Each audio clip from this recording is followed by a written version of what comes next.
دیکھیے میں نے قرآن کریم کی آیت کریمہ آپ کے سامنے پیش کی. کیا ہے مطلب اس کا؟ اللہ فرماتا ہے ہم نے قرآن کو اتارا،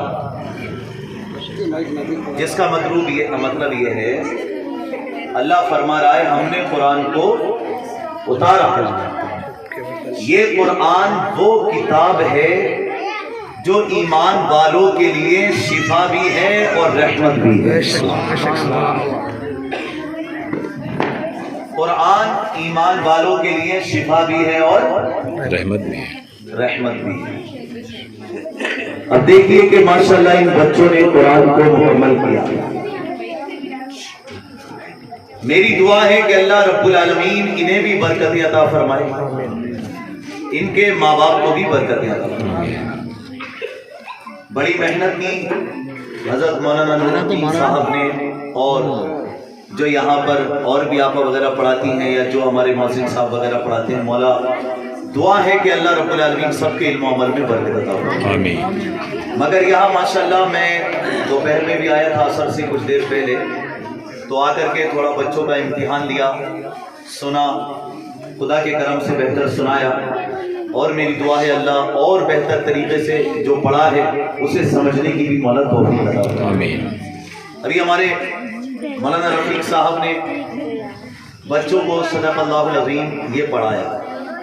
اس کا تھوڑا سا مطلب بھی سمجھنے کی ضرورت ہے کہ اب ہمارے بچے صرف عربی تو پڑھ رہے ہیں، مگر اگر سمجھیں گے نہیں تو پھر اس کا فائدہ نہیں ہو پائے گا.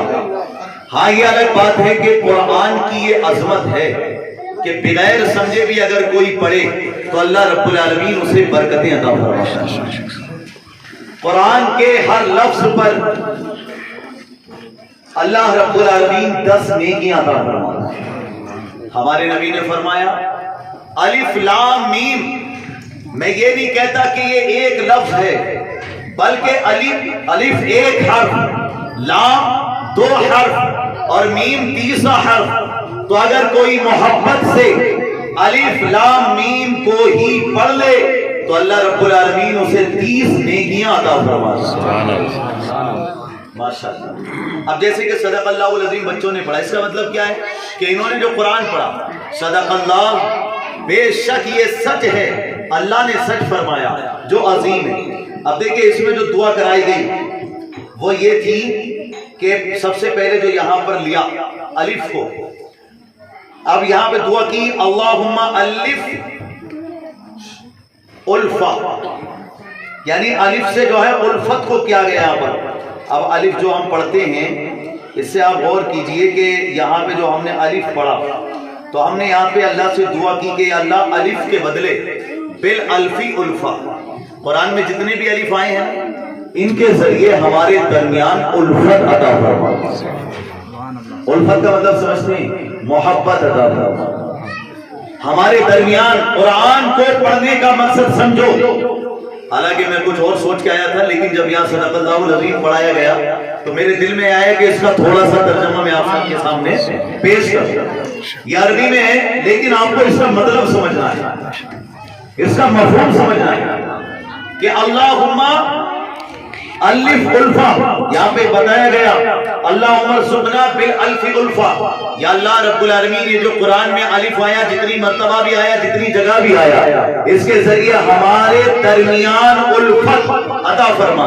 ماں باپ کے ساتھ الفت، بھائی بہنوں کے ساتھ الفت، پڑوسی کے ساتھ الفت، اپنے ائمہ کے ساتھ الفت، اپنے بڑوں کے ساتھ الفت، بھائی بہنوں کے ساتھ الفت، سب کے ساتھ الفت عطا فرما. یعنی کہ نفرت نہ ہو دل میں، برائی نہ ہو دل میں، چغلی غیبت نہ ہو دل میں، الفت ملے.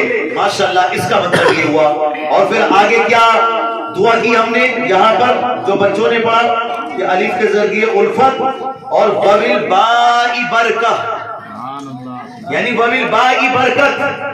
اللہ رب العالمین جتنی جگہ قرآن میں با آیا اس کے ذریعے ہمارے گھروں میں اور ہمارے دلوں میں بھی برکت عطا فرما. یہ ہو رہا ہے اس کا مطلب وبالبائی برکت، کہ اللہ رب العالمین برکت عطا فرما. حالانکہ جب یہاں پہ ہم سانس توڑیں تو برکہ پڑھا جاتا ہے، لیکن جب برکتوں آپ نے پڑھا آگے الف با کے بعد کیا آتا ہے؟ الف با پڑھتے ہیں بچے، الف با تا یا پھر کچھ جگہوں پہ الف بے تے پڑھتے ہیں، تو با کے بعد کیا آیا؟ تا. تو اب اس کے ذریعے کیا آیا یہاں پر؟ وَبِالتَّاءِ توبہ، کہ اللہ تا کے ذریعے ہمیں توبہ کرنے کی توفیق نصیب ہو. پھر تا کے بعد کیا آتا ہے؟ سا. تو یہاں پہ آیا آگے وَبِالتَّاءِ ثَوَابًا، یا اللہ سا کے ذریعے ہمیں ثواب عطا فرما. سبحان اللہ. اور سا کے بعد کیا آتا ہے؟ جیم. تو جیم کے ذریعے ہم کہتے ہیں اللہم ارزقنا وبالجیم جمالا، کہ اللہ جیم کے ذریعے ہمیں جمال عطا فرما. جمال کسے کہتے ہیں؟ حسن کو، خوبی کو. اور یہ بات ذہن میں رکھنا کہ رنگ کو جمال نہیں کہتے. کوئی سوچتا ہے شاید جس کا رنگ سفید ہے، گورا ہے، وہی جمال والا. نہیں، اگر چہرے کا رنگ کالا بھی ہو لیکن دل ہمارا صاف ہے تو وہی جمال والا ہے.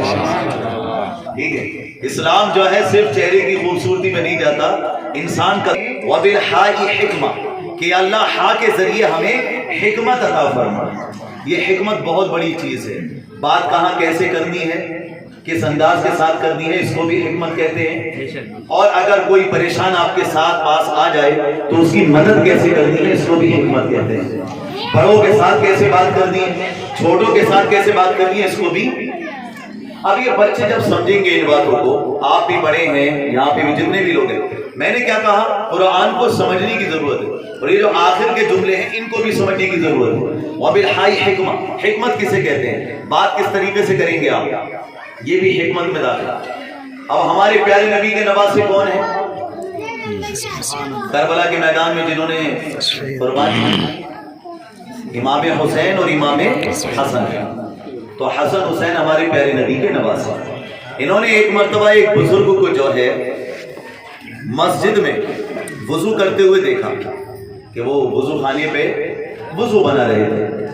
اب دونوں بچے حسن حسین دیکھتے ہیں کہ یہ بزرگ کوئی غلطی کر رہے ہیں، وضو بنانے میں غلطی کر رہے ہیں. تو اب یہ جو دو بچے تھے انہوں نے سوچا کہ یار ہم تو ہیں چھوٹے اور یہ ہیں ہمارے بڑے. اب اگر ہم نے ان کو ٹوکا تو ان کو احساس ہوگا کہ بتاؤ بچہ ہو کے مجھے سمجھا رہا. تو دل میں ہو سکتا ہے کہ ان کو اس بات کا احساس ہو، ان کو خیال آئے کہ بتاؤ بچوں نے مجھے ٹوک دیا، مجھ کو سمجھانے لگے یہ بچے. تو اب دیکھیے ان دونوں بچوں کا ادب دیکھیے. یہ ان بزرگ کے پاس گئے اور ان سے جا کر کہا کہ دیکھیے آپ ہمارے بڑے ہیں، ہم آپ کے چھوٹے ہیں، اور ہم چونکہ بچے ہیں اس لیے ہمیں اتنا مسائل کا علم تو نہیں ہوگا جتنا آپ کو ہے، لیکن آپ سے ہماری گزارش یہ ہے کہ ہم دونوں بھائی وضو کرتے ہیں، تو اب جب ہم وضو کریں گے تو آپ ہمیں دیکھیں کہ ہمارا وضو ٹھیک ہے یا نہیں ہے. سبحان اللہ. کیا بات ہے، دیکھیں سبحان اللہ. بات کرنے کا سلیقہ آپ کو بڑی بڑی یونیورسٹیز میں نہیں ملے گا، اسکول اور کالجز میں نہیں ملے گا. یہ بات کرنے کا سلیقہ آپ کو مسجد میں ملے گا، مدرسوں میں ملے گا. اب یہ دونوں بچے کیونکہ ماشاءاللہ پیارے نبی کے پاس پڑھتے تھے، سیکھتے تھے، الحمدللہ ہمیں سکھانے والا دنیا دار ہوتا ہے اور ان کو سکھانے والے تو دونوں عالم کے تاجدار کیا. ہم سیکھتے ہیں تو اپنے استاد سے سیکھتے ہیں. امام حسن و حسین نے سیکھا تو رسولوں کے بھی جو استاد ہیں ان سے سیکھا. سب سے اولا بالا ہمارا نبی، سب سے بالا و بالا ہمارا نبی، دو جہاں کا اجالا ہمارا نبی ہے، بڑی شان والا ہمارا نبی. صبح طیبہ میں ہوئی بڑھتا ہے پاڑا نور کا، صدقہ لینے نور کا آیا ہے تارا نور کا. میں گدا تو بادشاہ بھر دے پیالہ نور کا، نور دن دونا تیرا دے ڈال صدقہ نور کا. یا رسول اللہ تیری نسل پاک میں ہے بچہ بچہ نور کا، تو ہے عین نور تیرا سب گھرانہ نور. تو پیارے آقا کا گھرانہ بھی نور کا ہے. حسن و حسین ان بزرگ سے یہ نہیں کہتے کہ غلط وضو بنا رہے ہو، تم اتنے بڑے ہو گئے، تم سے وضو کا طریقہ نہیں آتا. یہ انداز نہیں تھا ان کا. حالانکہ اگر اس طریقے سے میں نے یہ دیکھا ہے چند لوگ اگر کسی کو دین کی بات بھی بتاتے تو بتاتے نہیں، ڈانٹتے. وہ بیچارہ عمل کیا کرے گا؟ بھائی کسی بھی انسان کو اگر نماز کے لیے تمہیں لانا ہے تو اسے نماز کے فضائل بتاؤ. اسے اگر 4 آدمیوں میں ذلیل کرو گے تو وہ نہیں آئے گا. کچھ لوگ ہم سے بھی کہنے لگتے ہیں راستے میں, دیکھو حضرت نماز نہیں پڑھتا, یہ دیکھو حضرت یہ کرتا ہے. ارے بھائی اسے سمجھانے کے لیے پھر ہم کیا کریں بتاؤ؟ جب تم نے بیچارے کو پہلے ہی شرمندہ کر دیا تب وہ کیسے حضرت کی, وہ تو اور زیادہ شرمندہ ہو جائے گا. ایک تو ویسے ہی حضرت لوگوں سے ڈرتے ہیں لوگ, مطلب ڈرتے نہیں, ادب کرتے ہیں. ٹھیک ہے, ڈرنا اور ہے, ادب کرنا اور ہے. مگر کیا ہے کہ یہ ادب ان کو دین سے دور کرے تو یہ پریشانی کی بات ہے. لہٰذا ادب کی بنیاد پر اگر آپ احترام بھی کرتے ہیں تو علماء کی بات کو سنیں اور ان کے قریب آئیں, ان سے دور نہ جائیں. جتنا زیادہ آپ دینداروں کے قریب آئیں گے اتنا زیادہ آپ کے اندر دینداری پیدا ہوگی. بات یہاں پر چل رہی ہے حکمت کی, کہ حکمت جو ہوتی ہے وہ انسان ہو گئی ہے. یعنی مجھے وضو کرنے کا طریقہ پتہ چل گیا ہے ماشاءاللہ, اور آ گیا ہے سبحان اللہ. تو اس انداز کے ساتھ جو ہے سمجھایا کرتے ہیں. کبھی بھی آپ اگر کسی سے بات بھی کریں تو اسی انداز کے ساتھ. اب قرآن کو ہم نے پڑھا تو ہم نے دعا کیا کی کہ اللہ وبالحاء حکمہ, ہا کے ذریعے ہمیں حکمت عطا فرما. یعنی بات کرنے کا طریقہ کیا ہے, یا پھر یہ کہ کس کو ہم کس انداز کے ساتھ سمجھانا ہے, وہ کرنے کا طریقہ اور سلیقہ ہم کو عطا فرما. آگے ہم ماشاءاللہ جب قرآن کو پڑھا ہم نے تو ہم خواب یہاں انتقال ہو جائے گا تو 40ویں کے بعد 1 سال تک کوئی فاتحہ نہیں ہوگی. ایسے ہی سوچ کے رکھا ہے آپ سب نے. بتاؤ کیا کبھی مولانا نور الدین صاحب نے اس مسئلے پر بات کی ہے آپ سے کہ بھئی اگر تم جو ہے 40 دن ہو جائیں تو پھر پورے سال فاتحہ نہ کرانا؟ کیا کبھی کہا ہے حضرت نے ایسا؟ مولانا رفیق صاحب نے, مولانا یونس صاحب نے, کتنے بھی عالم ہیں, کبھی بولا آپ کو؟ کسی نے کہا کہ جی 1 سال کے اندر اگر گھر میں شادی کر سکتے ہو تو کر لیں, نہیں تو 3 سال تک کوئی شادی. کس نے بتایا آپ کو؟ قرآن میں آیا, حدیث میں آیا, کسی مولانا صاحب نے بتایا. مگر آپ نے اتنا مضبوطی سے پکڑ رکھا ہے کہ اگر اس پہ عمل نہیں کیا تو کہیں ہماری مائیں بہنیں لڑنے کو تیار ہو جائیں گی کہ ارے ابھی تو 40واں ہوا ہے, 10 دن کے بعد کیسے ہم فاتحہ کر لیں, کیسے ہم وہ کر لیں. یہ سمجھ لیجیے آپ, کیا ان بچوں کو سکھایا گیا مدرسوں میں؟ نہیں. پتہ یہ چلا علم کی بہت بڑی کمی ہے ہمارے درمیان. علم حاصل کیجئے تو 3 سال کے درمیان میں آپ شادی بھی کر سکتے ہیں. ایک مسئلہ میرے پاس آیا, حضرت بات سمجھ میں نہیں آتی کہ 4 مہینے لڑکے کی عمر بڑی ہے لڑکی سے, لڑکی جو ہے 4 مہینہ بڑی ہے لڑکے سے, اور لڑکا لڑکے کی عمر چھوٹی ہے. یعنی نوشو کی عمر چھوٹی ہے اور آر ایس کی عمر بڑی ہے. آپ کی زبان میں بول رہا ہوں میں, ٹھیک ہے, کہ ابھی آر ایس بڑی ہے اور نوشو چھوٹا ہے, 4 مہینے, تو کیا شادی ہو جائے گی؟ بولے شادی ہو جائے گی. ارے بھائی تو اب میں نے کہا کیوں صرف 4 مہینے کا فرق ہے تو شادی کیا نہیں ہو سکتی؟ بتاؤ ہو جائے گی یا نہیں؟ ہو جائے گی. لیکن کتنے لوگوں کے ذہن میں ابھی یہ ہے کہ نہیں ہوگی. اب بتائیے, میں نے کہا دیکھو نبی کی سیرت پڑھو, سیرت مصطفیٰ کتاب ہے, سمجھو. ہمارے نبی کی پہلی شادی کتنی عمر میں ہوئی؟ 25 سال بھی بڑی ہوگی تب بھی ہو جائے گی شادی. تو اور بیوہ کو تو ایسا منحوس سمجھ لیا ہم نے کہ لوگ اپنے پاس عورتیں شادی میں آنے نہیں دیتی, جبکہ ہمارے پیارے نبی کی شادی جو ہوئی ہے پہلی, وہ کن سے ہوئی ہے؟ حضرت خدیجہ سے, جو 2 شوہروں سے بیوہ تھی, اور ان کے 4 بچے بھی تھے. ایک شوہر سے 2, دوسرے شوہر سے بھی 2 تھے, لیکن ہمارے نبی نے ان سے بھی شادی کی. دیکھیے آپ, تو ہمارا مذہب ہمیں کیا سکھا رہا ہے؟ علم حاصل کیجئے. اگر کوئی بیوہ ہو جائے عورت تو اسے منحوس مت کہیے, اس کی عزت کیجئے, اس کے وقار کو بڑھائیے. ہمارا مذہب کسی کا دل دکھانا نہیں سکھاتا, بلکہ جن کا دل دکھا ہوا ہے ان کو بھی ہمارا مذہب خوشی عطا فرماتا ہے. اب ہمارے نبی جب دنیا میں تشریف لائے, ربیع الاول کا مہینہ چل رہا ہے, تو بتاؤ روتے ہوئے آئے کہ مسکراتے ہوئے آئے؟ مسکراتے ہوئے دنیا میں تشریف لائے, اور یہ سکھایا کہ مسکرانا سیکھو, لوگوں کو مسکراہٹ دو. یہاں تک کہ اگر شوہر گھر میں آ جائے اور بیوی اس کا مسکرا کر استقبال کرے تو اللہ اس بیوی کو 70 مرتبہ خانے کعبے کا طواف کرنے کے برابر ثواب عطا کرے. بتائیے آپ, مسکرانے پر بھی ثواب دے دیا مذہب اسلام نے. تو یہ باتیں آپ کو کہاں بتائی جاتی ہیں؟ مدرسوں میں بتائی جاتی ہیں. دین کی تعلیم دی جاتی ہے. ماشاءاللہ یہ تفصیل بہت ہے، وہاں تک بھی یہ تفصیل آتی ہے کہ خواہ کا کیا مطلب ہے، لیکن ہم میں آپ کو یہاں تک گفتگو مکمل کر کے آپ کو اور باتیں میں بتا دوں انشاءاللہ. اس کا پورا ترجمہ اور کبھی آپ کے سامنے پیش کریں گے، لیکن آپ یہاں پر اس وقت آ جائیے کہ یہ جو ہمارے دین میں سکھایا جا رہا ہے ہمیں، یہ بہت ضروری ہے. دیکھو اسکول و کالجز کی تعلیم سے میں انکار نہیں کر رہا ہوں. کبھی میں بھی اسکول کالج میں پڑھتا تھا تو کہتا تھا I want to be engineer, مجھ کو انجینئر بننا ہے. یہ دل میں جذبہ تھا. گھر والے بھی بولتے تھے ہاں بنو انجینئر، بڑے بھائی صاحب بھی بولتے تھے انجینئر بنو. لیکن ماشاءاللہ 15 سال کی عمر سے دل میں جو ہے پھر ایک جذبہ پیدا ہوا. میں نے ایک عالم صاحب کو ممبر پر تقریر کرتے ہوئے دیکھا.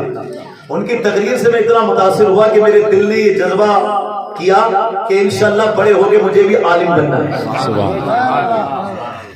تو سبحان اللہ کہا میں انجینئر کی کوشش کرتا تھا، اللہ رب العالمین نے مجھے عالم بنایا. اور یہاں سے لے کے دلی، ممبئی، مہاراشٹر اور جگہ جگہ پر میں گیا ہوں. اللہ کے کرم سے بڑے بڑے ڈاکٹروں انجینئروں نے میرے پیچھے نماز ادا کی ہے.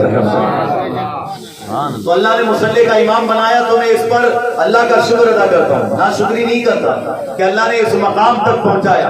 اور آج دل میں یہ جذبہ ہے کہ آج آپ کے سامنے بیان کر رہے ہیں. کل اللہ نے موقع دیا تو امریکہ میں، برطانیہ میں، برمنگھم میں، کوانٹری میں، جاپان میں جس جگہ بھی جائیں گے تو انشاءاللہ اپنے دین، قرآن اور حدیث کی بات کو پیش کریں گے. اس لیے کہ ہمارا مقصد جو ہے دنیا دار کو راضی کرنا نہیں ہے، ہمارا مقصد مدینے کے تاجدار کو راضی کرنا ہے. ہمارا مقصد دنیا کی دولت نہیں بلکہ آخرت میں اللہ اور رسول کی محبت ہمیں مل جائے اور قبر میں پیارے آقا صلی اللہ علیہ وسلم کی صورت کا دیدار ہو جائے اور حشر میں پیارے آقا کی شفاعت مل جائے. یہ ہماری زندگی کا مقصد ہے. تو الحمدللہ اسی تمنا کو لے کر جگہ جگہ جانے کا مقصد بھی ہے اور دل میں یہ جذبہ بھی ہے. I must strive to reform myself and people of the entire world. کہ انشاءاللہ جو دین کی بات ہے، محبت کی بات ہے، الفت کی بات ہے، قرآن کی بات ہے، خود بھی اس کو سیکھیں گے، اس پر عمل کریں گے اور پوری دنیا میں بھی اس تعلیم کو عام کریں گے. یہ مقصد ہے ہمارا. دیکھو اپنے دین کو سمجھو. میں بارہا تقریروں میں بیان میں کہہ چکا ہوں، کہنے والی جیسے میں آپ کے سامنے بیان کرتا ہوں ویسے وہ اپنے لوگوں کو سمجھاتی تھی. لیکن جب اس نے قرآن کو سمجھا، دین کو سمجھا، اسلام کو سمجھا تو کلمہ پڑھ کے وہ مسلمان ہو گئی ہے.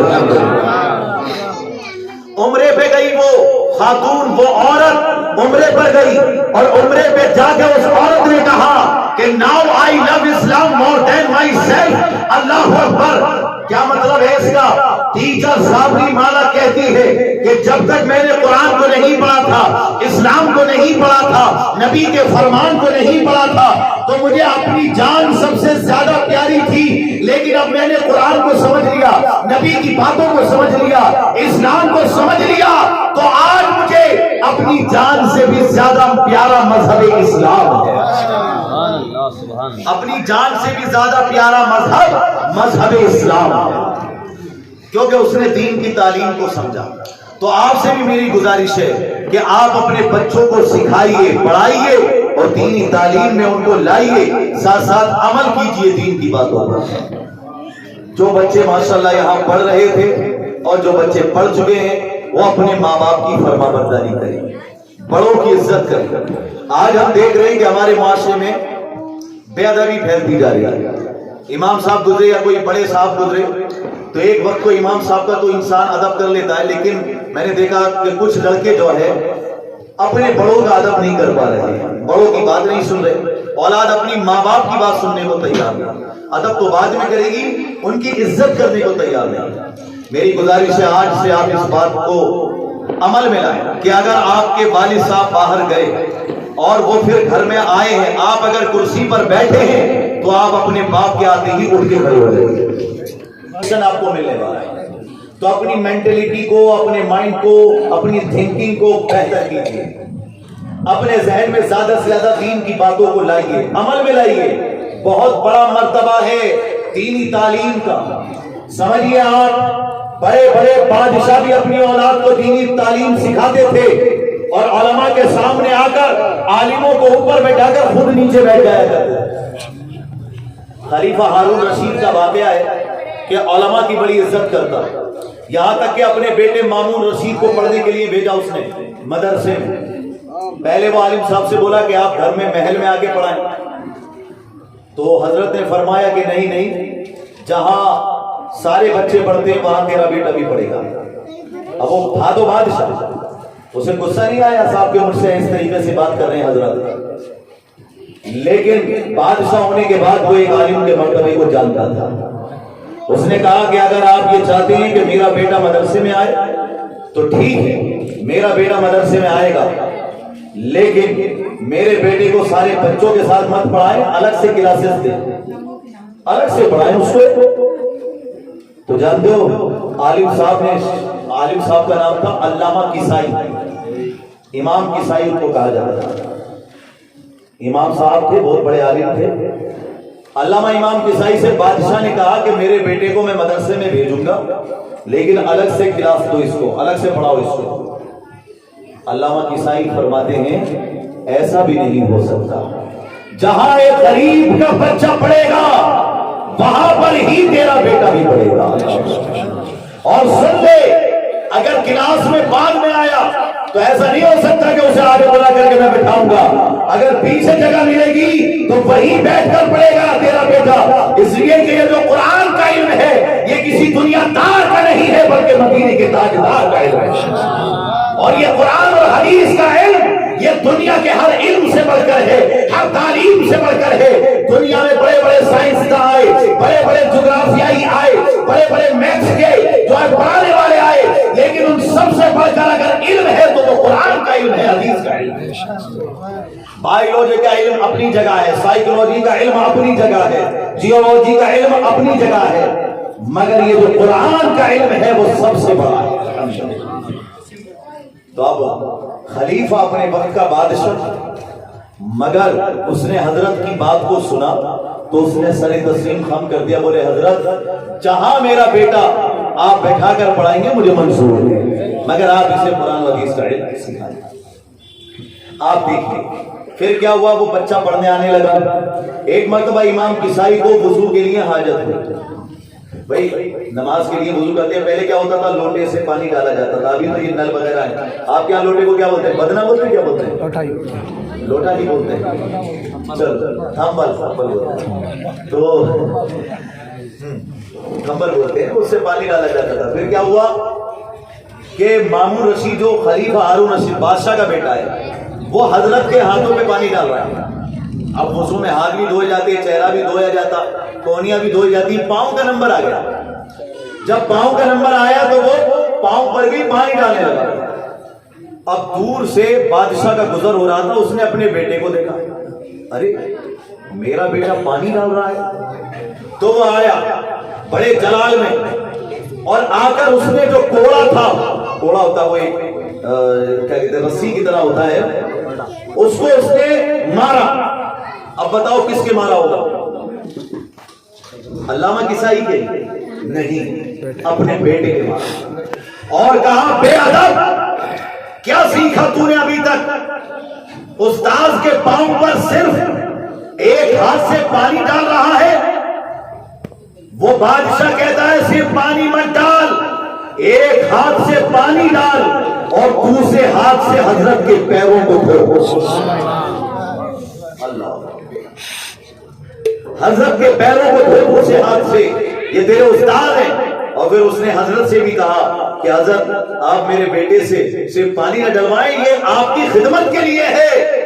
ایک بادشاہ کہہ رہا ہے، اور آج دو کوڑی کا انسان اپنے آپ کو اتنا بڑا سمجھتا ہے کہ اگر حضرت لوگ کبھی کسی بچے سے کام کرا لیں تو کوئی ماں باپ تو آگے بھی لڑنے لگتے ہیں، ہمارا بچہ کیا نوکر ہے، ہمارا بچہ کیا تمہارا کام کرے گا۔ اس قسم کے بھی جاہل اور بے ادب پیدا ہو گئے آج ہمارے وقت۔ مولا علی شیر خدا فرماتے ہیں کہ اگر کوئی مجھے ایک لفظ بھی سکھا دے، دیکھو استاذ کا مرتبہ کتنا بڑا ہوتا ہے، فرماتے ہیں اگر کوئی مجھے دین کے معاملے میں ایک لفظ ایک حرف بھی سکھا دے گا تو میں علی اس کا غلام ہوں۔ مولا علی کہہ رہے ہیں جن کے ہم سب غلام ہیں، ساری کائنات غلام ہیں، جن کے غوث اعظم بھی غلام ہیں، امام اعظم بھی غلام ہیں، جن کے سب غلام ہیں، اعلی حضرت بھی غلام ہیں، حضرت سیدنا پیر محمد قلندر شاہ ولی رحمت اللہ علیہ بھی غلام ہیں، حضور تاج الشریعہ بھی غلام ہیں، سب مولا علی کے غلام ہیں۔ اور مولا علی کیا کہہ رہے ہیں؟ میں اس کا غلام ہوں جو مجھے ایک لفظ سکھاتا ہے۔ کتنا بڑا مرتبہ ہے مولا علی کا۔ اور آگے کی بات اور فرماتے ہیں کہ جس نے مجھے ایک لفظ سکھایا میں اس کا ایسا غلام ہوں کہ اگر وہ مجھے چوراہے پر لے جا کر بیچنا چاہے، مجھے بیچنا چاہے، تو میں اس کی زبان پر بکنے کے لیے بھی تیار ہوں۔ سبحان اللہ۔ دیکھ رہے ہیں کہ ان کے دل میں اتنا ادب اور احترام ہے، کس کا؟ اپنے استاذ کا، کہ میں ان کا غلام ہوں۔ اور آج ہزاروں جملے سیکھنے کے بعد، ہزاروں حدیثیں سیکھنے کے بعد بھی ادب پیدا نہیں ہوتا ہے۔ ادب حاصل کیجئے، علم کا الدین النصیحہ، سارے دین کا جو مطلب ہے نا، ہمارا جو دین ہے وہ ادب ہی کا نام ہے۔ آپ علماء کا ادب کریں، بڑوں کا ادب کریں، سکھانے والوں کا ادب کریں۔ ماؤں بہنوں سے بھی گزارش ہے کہ گھر میں تمہارے والد آئے اٹھ کے کھڑی ہو جاؤ، شوہر آئے اٹھ کے کھڑی ہو جاؤ۔ آپ حیران ہوں گے کہ اگر شوہر کے آنے پر بیوی اٹھ کر کھڑی ہو جائے، اس کو ادب اور احترام کے ساتھ اس کی بات مانے۔ اللہ کے نبی فرماتے ہیں جو عورت شوہر کی فرما برداری کرے، 5 وقت کی نماز پڑھے، وہ جنت کے جس دروازے سے چاہے جنت میں داخل ہو جائے۔ دیکھیے سبھی کے لیے ہمارے مذہب نے ایک طریقے کو رکھا ہے، سلیقے کو رکھا ہے۔ تو اب ماں باپ کے آنے پر کھڑا ہونا، محبت سے ان کے ہاتھ چوما کرو۔ یہ بچے بھی جو پڑھ رہے مدرسے میں ماشاءاللہ چومتے ہوں گے، مگر آپ میں سے جو کچھ بڑے ہو گئے ہیں ان سے بھی میری گزارش ہے، اگر ماں باپ زندہ ہیں ان کے ہاتھ چومو۔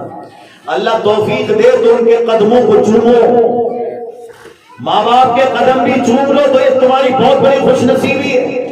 ماں باپ کا چہرہ محبت سے دیکھو، اللہ ایک حج مقبول کا ثواب عطا۔ بتاؤ یہ کہاں ملے گا تمہیں؟ یہ دین کے مدارس تمہیں سکھاتے ہیں، مساجد میں ائمہ بتاتے ہیں کہ ہمارے لیے اتنا ضروری امر ہے۔ تو لہٰذا میری گزارش ہے کہ آج سے ہی دل میں یہ جذبہ پیدا کرو۔ ہمارے پیارے نبی صحابہ کرام کے درمیان ہوتے، حضرت فاطمہ جو پیارے نبی کی بیٹی، وہ جب تشریف لے آتی تو پیارے نبی ان کے احترام میں بھی کھڑے ہو جاتے۔ آپ جبکہ ساری کائنات احترام پیارے رسول کا کرتی ہے، لیکن یہ عظمت بتا رہے ہیں وہ نبی ہو کر، نبیوں کے امام ہو کر اپنی بیٹی کے لیے کھڑے ہو رہے ہیں۔ اور پھر جب پیارے نبی جاتے تو حضرت فاطمہ ان کے احترام میں کھڑی ہو جاتی ہے، اپنے باپ کے لیے، والدین کے محترم کے لیے۔ یہ ہمارے دین نے ہمیں یہ سکھایا، بات کرو ادب سے کرو، تہذیب سے کرو، گالیاں مت بکو، چغلیاں نہ کرو، چاڑیاں بولتے ہیں نا آپ کی، چاڑیاں مت بولو، ایک دوسرے کی برائی نہ کرو، اس سے کوئی فائدہ نہیں ہوتا سوائے نقصان کے۔ اس لیے ماشاءاللہ آج یہ قرآن دیا جا رہا ہے، یہاں کی جماعت کی میں تعریف کرتا ہوں، مولانا صاحب کی، مولانا نور الدین صاحب کی بھی تعریف کرتا ہوں ماشاءاللہ۔ سنی مسلم جماعت کمیٹی کی جانب سے اہتمام کیا گیا ہے، یہاں کی کمیٹی نے اہتمام کیا، یہ بچوں کا حوصلہ بڑھانے کے لیے۔ جب دنیا میں کسی کو کامیابی ملتی ہے تو ہمارے بچوں کو سرپرائز وغیرہ دیے جاتے ہیں، لیکن ماشاءاللہ یہ کتنا، آپ کہو گے یہ تو آپ آج بول رہے ہیں، کیا آج سے پہلے بھی کسی نے اس بات کو بولا ہے؟ تو میں کہتا ہوں مسلک کے مذہب کے کتنے امام ہیں؟ 4۔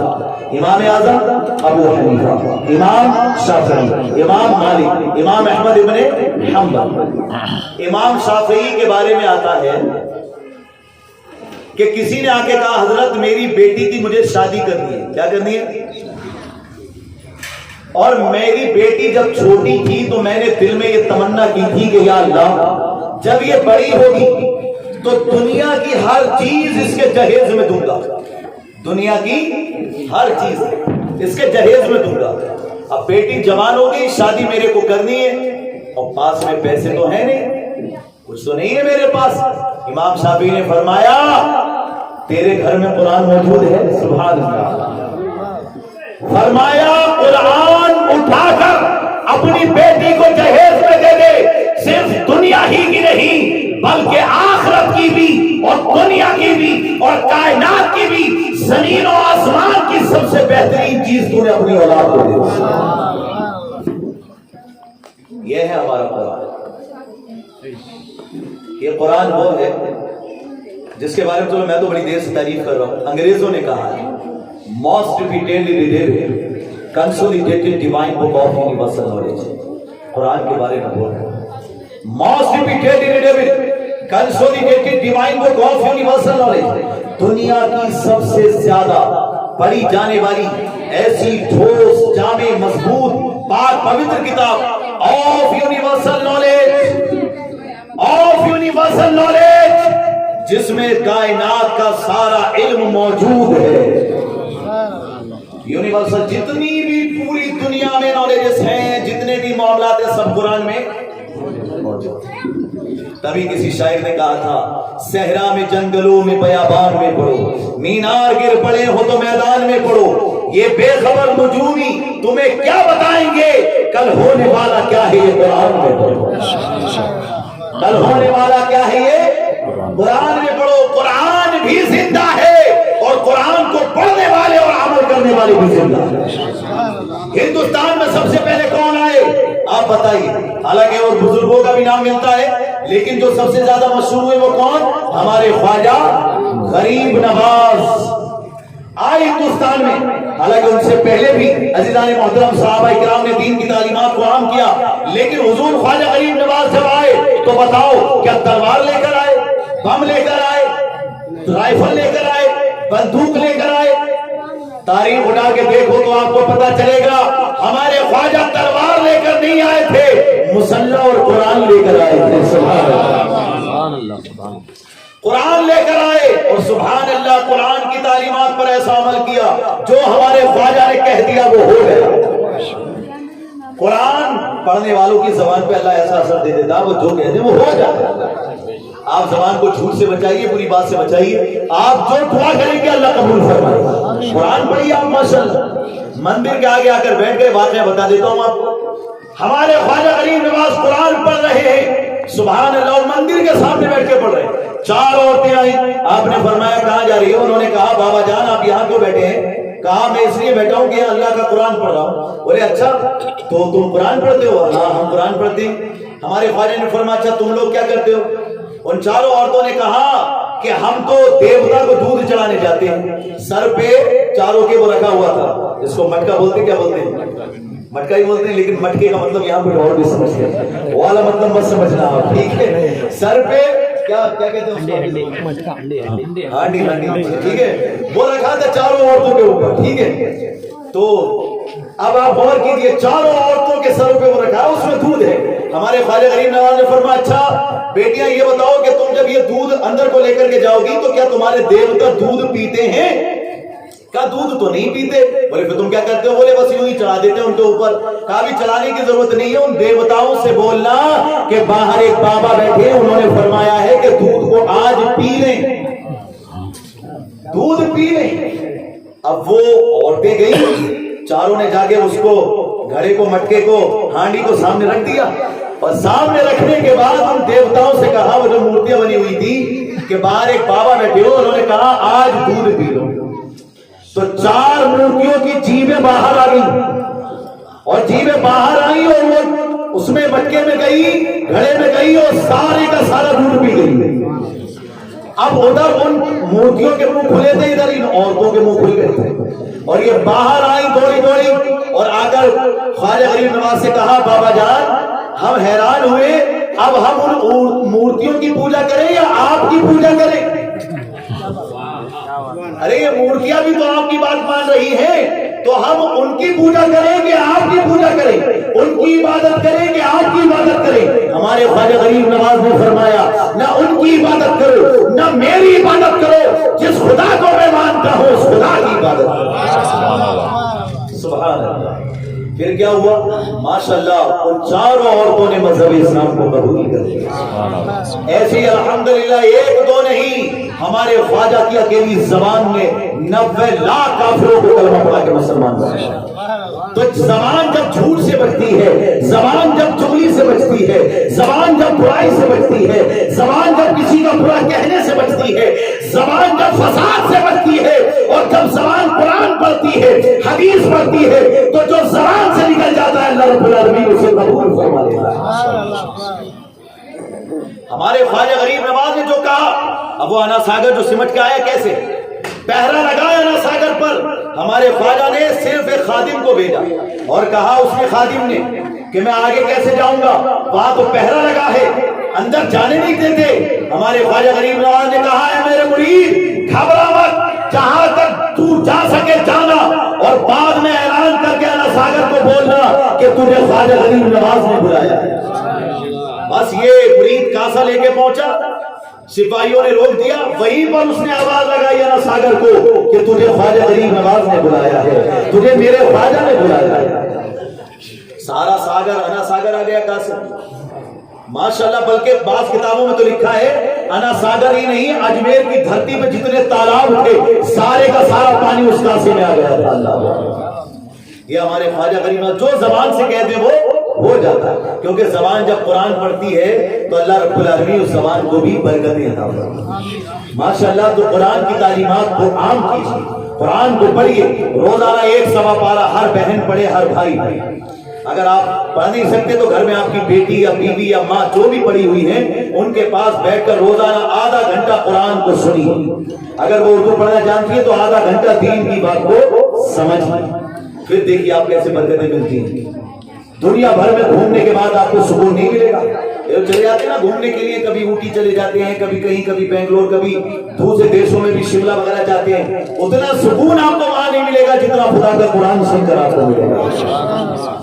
آپ کے دل کی دنیا آباد ہو جائے گی۔ یہ علماء بھی جو خوش رہتے ہیں نا، اس کی بھی وجہ یہی ہے۔